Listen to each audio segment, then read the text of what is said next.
Eu vou apresentar para vocês, minha apresentação vai ser sobre computação gráfica, nós vamos falar um pouco sobre imagens 2D, sobre processamento de imagens 2D, sobre modelagem 3D e animação. Nós vamos ter alguns exemplos de código que eu espero que vocês achem interessantes. Bom, para começar, vamos definir um pouco computação gráfica. As pessoas, a princípio, têm, vamos dizer assim, uma definição primitiva na cabeça que é meio vaga, né? Que normalmente é pensando assim, representação e manipulação de dados visuais usando computadores. Tá? Essa é a definição mais leiga que normalmente você encontra por aí. As pessoas que têm algum contato com a tecnologia, normalmente elas pensam assim, tecnologia associada à criação e manipulação de imagens digitais. Já melhorou um pouco. Mas para a gente, computação gráfica, na verdade, é a área da ciência da computação que estuda a geração e manipulação de conteúdo visual, o que é muito mais abrangente do que as outras anteriores. Aqui do lado tem um exemplo, uma cena 3D renderizada no Blender, que já foi citado várias vezes aqui, mas vou citar ele de novo mais adiante. Bom, como funciona a representação de imagens 2D no computador? Eu tenho duas representações possíveis, uma é o raster e a outra é vetorial. O raster é um mapa de bits, eu tenho pontos na tela, que eu chamo de pixel, e cada um deles tem uma cor associada. Tá? Aqui um exemplo como se fosse um G de uma imagem, e eu tenho ali as cores que eu poderia representar, elas são 3 valores, compostos de 3 valores, que são o R, o G e o B. Red, Blue e Blue. O que acontece? Eu posso representar isso aqui como uma tupla. 3 elementos, 3 valores, certo? A gente vai ver bem mais adiante aí. O processamento de imagem é poder pegar uma imagem, que na verdade é uma massa de dados, uma quantidade de pixels, e aplicar um algoritmo nele, novos algoritmos, e gerar uma nova imagem. Tá? Aqui no caso, eu peguei uma imagem aqui, que é uma árvore da Mata Atlântica, lá do Rio Grande do Sul, apliquei um filtro que se chama Gimpressionist, do GIMP. O que acontece? Com a opção MOS, ele pega aquela imagem, passa um algoritmo nela, que dá a impressão de que a imagem foi imprimida em uma parede que está coberta de musgo.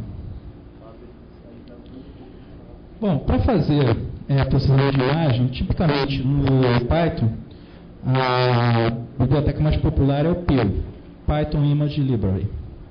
Ela implementa ferramentas para cortar, dimensionar, mesclar imagens, algoritmos de conversão, filtros, tais como suavizar, detectar bordas, ajustes, eu posso mudar o brilho e o contraste da imagem, operações com paletas de cores, desenho simples em 2D, eu posso desenhar efetivamente na imagem, e rotinas para tratamento de imagem, equalizar, deformar, inverter e outras coisas.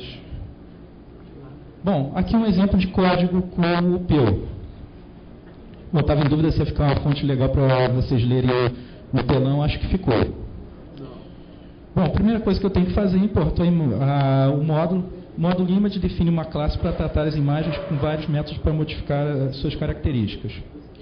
Eu importo também um módulo image filter, tá? Esse pequeno programa, ele aplica filtros na imagem. O image filter provê os filtros mais comuns que você encontra em processamento de imagens. Para poder criar um objeto e manipular a imagem, o Perl ele provê uma função open que cria objetos da classe image a partir de arquivos. Vários formatos são suportados. Eu posso abrir PNG, JPEG, TIFF e vários outros aí. Aqui no código, vou botar um for aqui para aplicar vários filtros na mesma imagem. Os filtros Contour, Emboss, Fade Edges são alguns disponíveis no Image Filter. O método filter do objeto imagem aplica o filtro que eu passar para ele, como parâmetro. O método thumbnail, ele redimensiona a imagem. Com anti-alias, a imagem resultante fica mais suave. O método save grava a imagem em arquivo no formato especificado. Aqui no caso, passei PNG para ele, ele vai salvar como PNG. O método point, eu aplico uma função que eu passo uma função para ele, que ela será aplicada em todos os pontos da imagem. Ou seja, basicamente ele vai percorrer a imagem aplicando.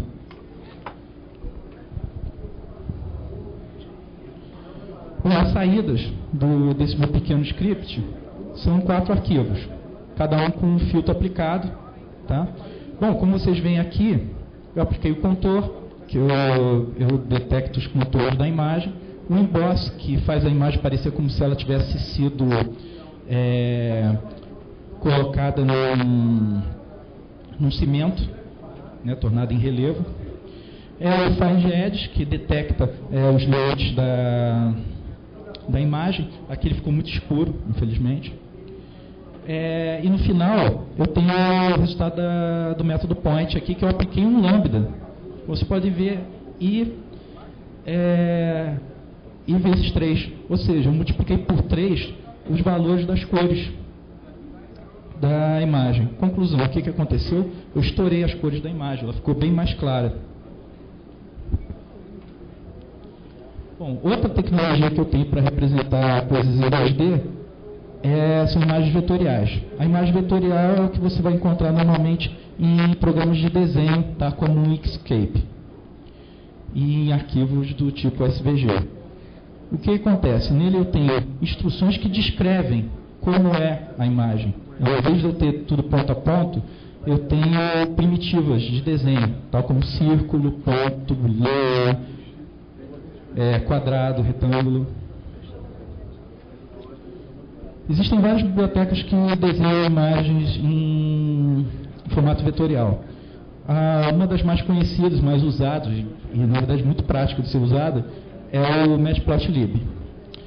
No pacote que vem com o Matplotlib, eu tenho implementado a PyLab, que é uma API destinada ao uso interativo, ou seja, eu posso usar ela no prompt, no modo interativo do Python. Tem a Matplotlib, que é orientada a objetos, mais interessante quando você estiver construindo uma aplicação. E, bom, ela suporta vários tipos de gráficos já conhecidos, como barras, linhas, pizza, dispersão, vários desses que vocês já devem ter visto em planilhas. E tem um suporte 3D limitado, na verdade é praticamente um beta que por acaso está no pacote de produção. Tem vários problemas, mas é muito interessante mesmo assim, apesar dos problemas. E ele suporta vários backends, ou seja, eu posso exportar para vários formatos. Ou seja, eu não preciso gerar necessariamente uma imagem vetorial. Eu posso gerar um PNG, um JPEG.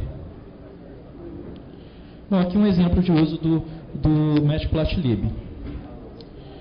Eu importei aqui as funções do PyLab, criei um dado de entrada com a função arrange. E o que acontece? O PyLab me provê uma série de funções para manipular o meu gráfico. Normalmente, eu tenho um canvas só, ou seja, uma área onde eu posso desenhar. Mas o PyLab me provê funções para eu conseguir fazer vários desenhos na minha página. A função subplot divide e seleciona um pedaço da área, da figura. Aqui no caso estou passando um 3,3 para ele, porque na verdade são 3 linhas e vou passar com uma coluna e vou usar o primeiro espaço. Tá? Eu vou fazer 3 gráficos no mesmo canvas. Y-label é o texto para o eixo Y. Eu vou fazer um gráfico com o eixo X e Y. A função plot desenha uma linha, né? Plota uma linha. Vou usar o termo usado. A função X-label me permite colocar texto no eixo X. E savefig salva a imagem em arquivo PNG. O que acontece? Da maneira como eu coloquei aqui, eu usei o PyLab e, como vocês podem ver, não tive que criar nenhum objeto, nenhuma estrutura especial. Tudo isso aqui podia ser digitado no prompt. O que aconteceu? O primeiro subplot gerou aquela imagem, gerou aquela primeira curva ali. O segundo subplot gerou a segunda, o terceiro gerou a terceira. Essa imagem que está do lado foi toda gerada numa tacada só. Bom, agora falando sobre 3D. Gente, eu estou falando rápido porque a apresentação é meio grande e não temos todo o tempo. Tá? Para eu poder ter uma imagem 3D, a primeira coisa que eu preciso é um wireframe. O wireframe representa a estrutura dos objetos que compõem a cena. Em cima do wireframe, eu aplico materiais. Tá? Materiais têm características como, por exemplo, a cor e a transparência do objeto. Em cima dos materiais, eu aplico o shading, ou seja, os efeitos de luz da cena. Além disso, nos materiais eu aplico também a textura. A textura são imagens raster, são aqueles mapas de bit, só que aplicado em cima da superfície do objeto. Senão eu teria todos os objetos incrivelmente lisos e muito falsos. Eu consigo ter um realismo muito maior se eu tiver textura. Bom, essa aqui é a imagem final daqueles passos ali anteriores.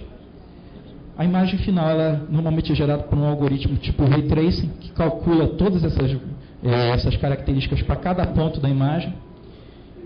Essa pequena pirâmide aí, ela foi gerada no Blender, usando Python. Tá? Ela foi toda feita através de código.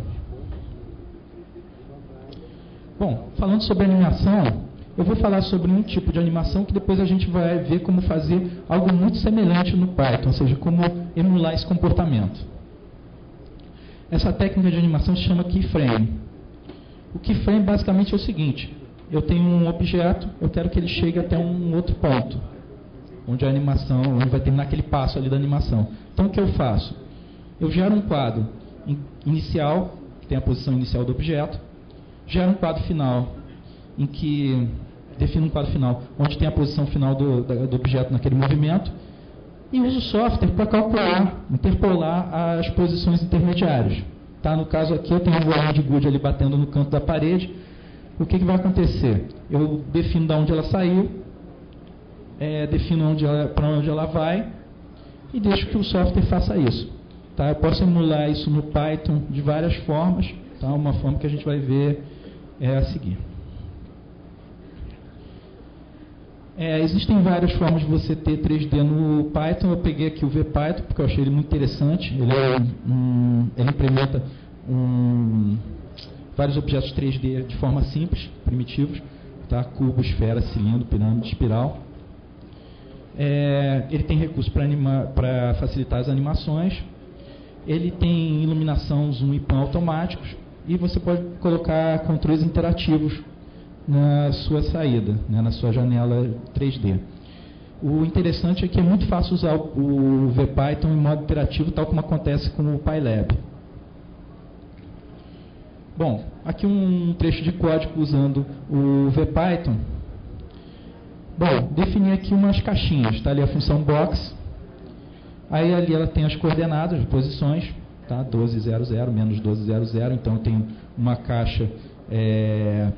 isso aí é o eixo X, então eu vou ter uma caixa à direita e outra à esquerda do centro. Né? No caso do VPython, a posição normal dele é o Z para dentro da tela. O que acontece? Tem também duas outras caixas que o Y é 10 menos 10, ou seja, elas vão estar em cima e embaixo, e com isso aí eu formei um caixote. Aí o que acontece? Defini uma esfera na posição 5, 7, com um raio 1.2, é uma bolinha. Desenhei uma bolinha ali. E um cilindro que eu achatei e botei embaixo da bolinha para fazer de conta que é uma sombra.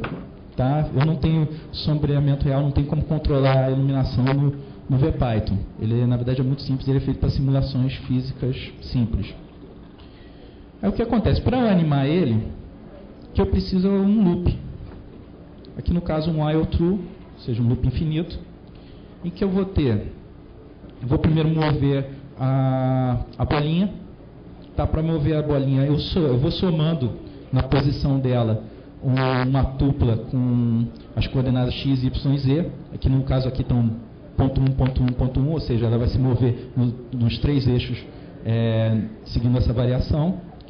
A sombra vai se mover da mesma maneira, só que só em x e z. Tá? O y, a sombra não vai sair do chão. Né? Para mudar a direção dos objetos, o que eu faço? Eu uso condições. Ou seja, quando chegar num ponto ali que eu não quero mais que ele vá naquela direção, eu mudo qual é o incremento. Ok? Essa função rate, ela faz parte do VPython, é para controlar a velocidade da minha animação. Rate 100 são 100 quadros por segundo. Aqui está um quadro, né? Eu dei um print screen na cena, e o que aconteceu? Eu tenho as caixas, tenho a esfera, né? Tenho a bolinha, e tenho embaixo dela a sombra. O que acontece? Toda vez que a bolinha encontrar, por exemplo, com o chão do caixote, ela vai mudar de direção. Por quê? Porque eu tenho lá as condicionais para fazer isso. Mas esse tipo de animação que eu mostrei, esse tipo de modelagem, é muito simples. Isso aí é para você fazer pequenas modelagens que são muito interessantes, principalmente para o âmbito científico. Eu quero ver melhor aqui um certo modelo de um fenômeno e tal. Quando eu quiser fazer alguma coisa mais robusta, mais interessante, um produto final, aí é interessante eu ter uma ferramenta mais poderosa. O Blender, ele implementa, eu tenho nele, modelagem 3D avançada, com materiais, texturas, extrusão, tem recurso de animação sofisticado, a animação dele é estilo keyframe, ele tem um game engine embutido nele, bastante poderoso, e tem uma API que permite o uso de Python, ou seja, eu posso programar em Python nele, inclusive dentro do Game Engine. Bom, explicando mais ou menos como funciona o Blender em relação ao Python, eu tenho uma cena, que nessa cena eu tenho objetos, esses objetos eles têm posições, e eu posso ter fontes de luz, posso ter uma ou mais, posso ter câmeras, uma ou mais. Quando eu gerar a minha animação, gerar do meu ponto de vista, vão ser através das câmeras. Essas fontes de luz, elas fazem parte da cena também. Se eu não tiver, eu não consigo enxergar os objetos.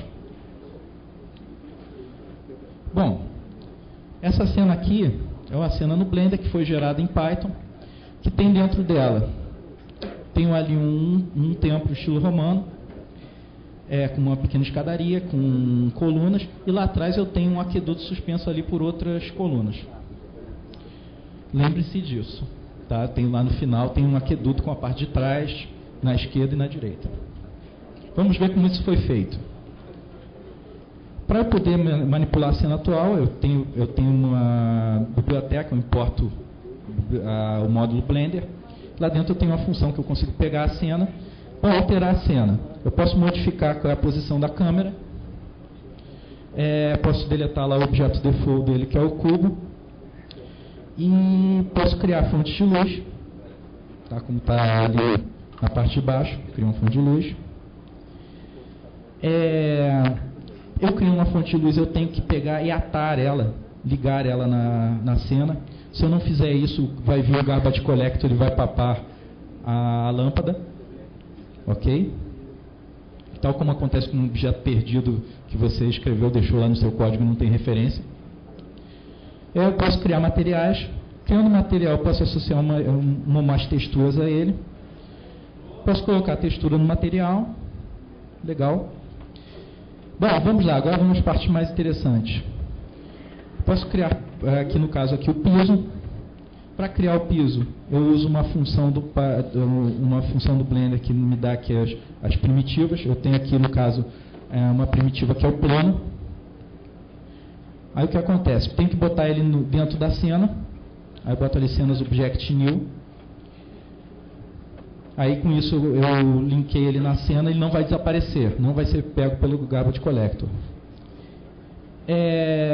A função aqui, set Euler, que tem aqui, é para mudar a posição dele, rotacionar o plano. Coloquei materiais no piso, tal como eu fiz lá antes, né, com outro objeto. Vamos aqui um interessante. Tá, ok. Eu tenho que andar, já está terminando o tempo. Bom, eu coloquei material no piso.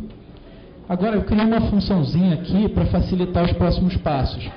Essa função ela recebe o objeto, recebe tamanho, material, tá, primitiva, e vai colocar ele na cena ali, para mim. Vai colocar a posição, colocar o tamanho, tá, retornar o objeto. Vamos usar ela um pouco. Aqui eu defini a primitiva do cilindro também, porque eu vou usar cilindros, eu vou usar cubos e cilindros.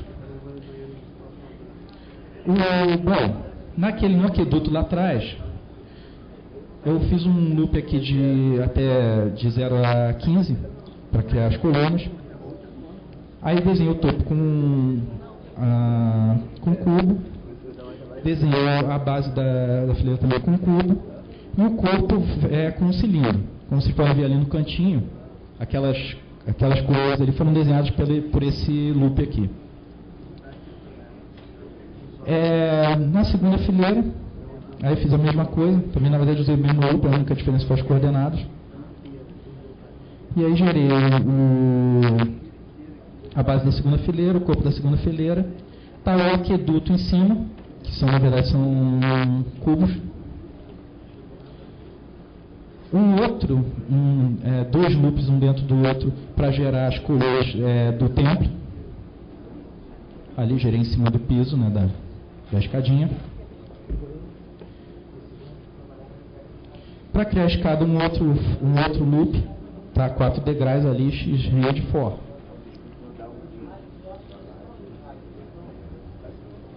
Por fim, criar o teto. No teto, o que aconteceu? Um outro loop em que o que ele vai fazer? Ele vai pegar, gerar o mesmo objeto, na verdade, que ainda é o cubo, só que de larguras diferentes, diminuindo a largura, diminuindo, até formar o teto. Tá, a cena completa ficou assim. Tá? Olha só, essa cena assim, ela está simples, porque, na verdade, eu simplifiquei ela para poder apresentar de uma maneira decente, não ficar muito código. Mas, na verdade, isso aqui pode ser muito mais rico. Por exemplo, eu posso ter loops ali para gerar as colunas, em vez de gerar com um cilindro só, gerar com vários cilindros, vai tornar aquilo ali bem mais realista, vai ficar bem mais agradável. Eu também posso fazer a mesma coisa com aqueduto, eu posso incluir elementos, na verdade, randômicos aí, que eu posso pegar e botar como se as partes ali que constroem os objetos estivessem meio fora de lugar. Isso aí adiciona muito em realismo à cena. Tá? E bom, referências aqui, para quem estiver interessado, vai estar na apresentação, vai ser disponibilizado. Tem aqui o site do PIL, né, do Public Image Library, o site do Matplotlib, o do VPython e o do Blender. Ok? Se alguém tiver alguma pergunta.